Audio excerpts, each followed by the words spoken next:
ሰላም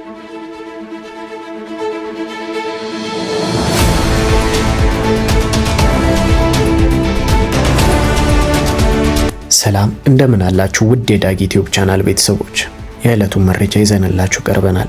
ከዜናዎቻችን ጋር እስከ መጨረሻው አብራችሁን ቆዩ። ወላጅ አባቱን የገደለው ልጅ ሞት ተፈረደበት። የሰው ልጅ ጨካኝነት የት ድረስ ሊሄድ እንደሚችል የሚያሳይ አሳዛኝ ክስተት በድሬዳዋ ከተማ ተከስቷል። የወላጅ አባቱን ሀብት ለመውረስ በማሰብ አሰቃቂ ግድያ በመፈጸሙ የሞት ፍርድ ተፈርዶበታል።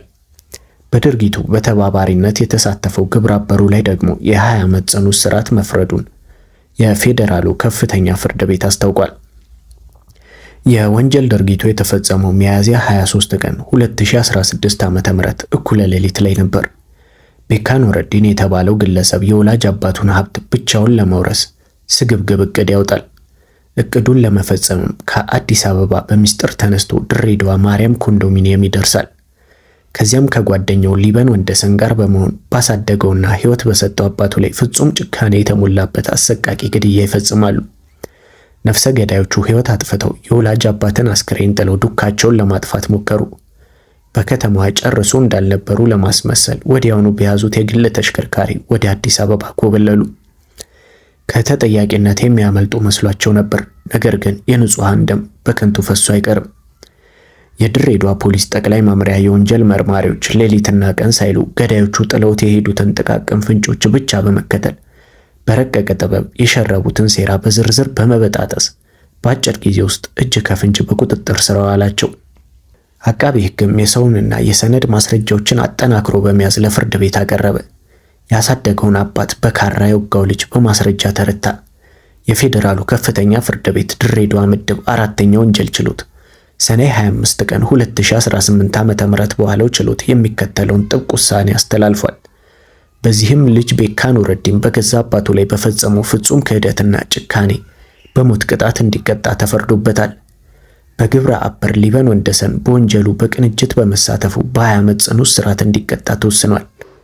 አባት በወለደው ልጁ እጅ ተቀጠፈ። ልጅም በአባቱ ደም ምክንያት የሞት ፍርድ ተቀበለ።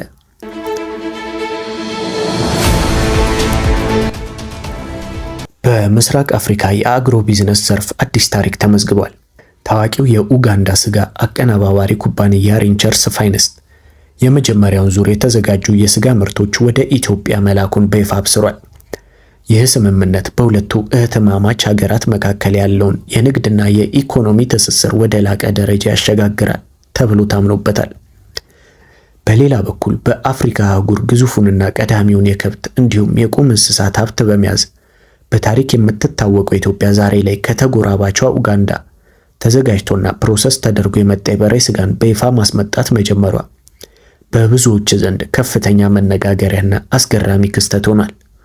ኡጋንዳ የመጀመሪያውን የንግድ ስጋ ጭነት ወደ ኢትዮጵያ መላኳን ይፋ ማድረጓን ተከትሎ ጉዳዩ በቀጠናው የንግድ ትስስር ማዕቀፍ ውስጥ ትልቅ ስኬት ተደርጎ ቢወራም ከበስተጀርባው ግን እጅግ የገዘፈ ፖሊሲና የኢኮኖሚ እንቆቅልሽን ይዞ ብቅ ብሏል።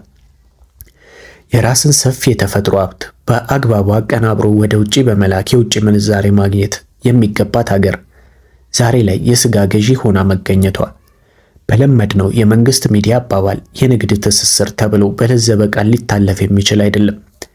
ይህ አዲስ ክስተት በሀገሪቱ የቁም እንስሳት እሴት መጨመር ወይም ቫልዩ አዲሽን እና በዘመናዊ የስጋ ማቀነባበሪያ ቴክኖሎጂ ዙሪያ ያሉትን ሰፊ የቤት ስራዎችና ክፍተቶችን ፍንትው አድርጎ ያሳየ ትልቅ ማሳሰቢያ ነው።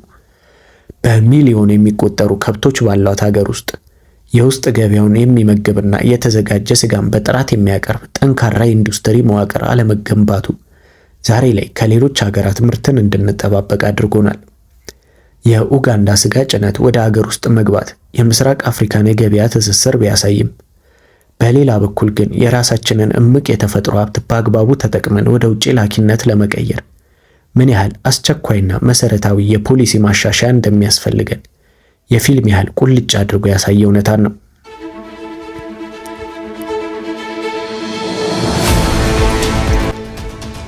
የዓለም አቀፍ የገንዘብ ድርጅት IMF ስራ አስፈጻሚ ቦርድ ለኢትዮጵያ የተፈቀደውን የተራዘመ የብድር አገልግሎት 5ኛ ግምገማ ማጠናቀቁን አስታወቀ። ቦርዱ ግምገማውን ተከትሎ ኢትዮጵያ የ464 ሚሊዮን የአሜሪካን ዶላር ክፍያ እንድታገኝ ወስኗል።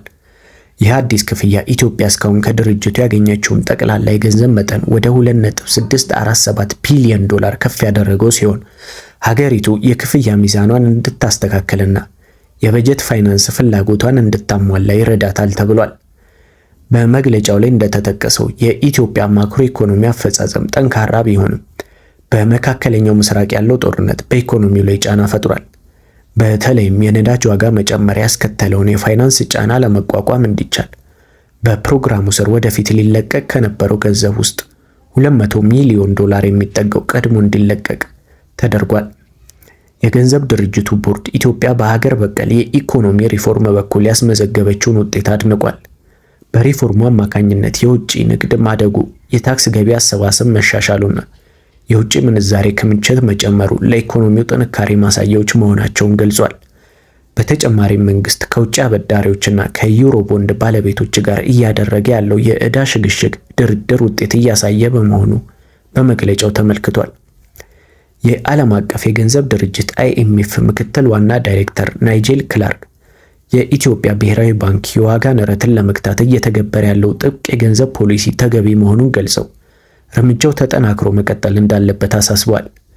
የዋጋ ንረት ስጋቶችን ወይም ኢንፍሌሽን ኤክስፔክቴሽንስ ለመቆጣጠር ጥብቅ የገንዘብ ፖሊሲን ለማስቀጠል አሁንም ተገቢ ነው ያለው ድርጅቱ ብሔራዊ ባንክም ሁለተኛው ዙር የዋጋ ንረት ጫናዎች ከተከሰቱ ፖሊሲውን ይበልጥ ለማጥበቅ ዝግጁ መሆን ይኖርበታል ሲልም አሳስቧል።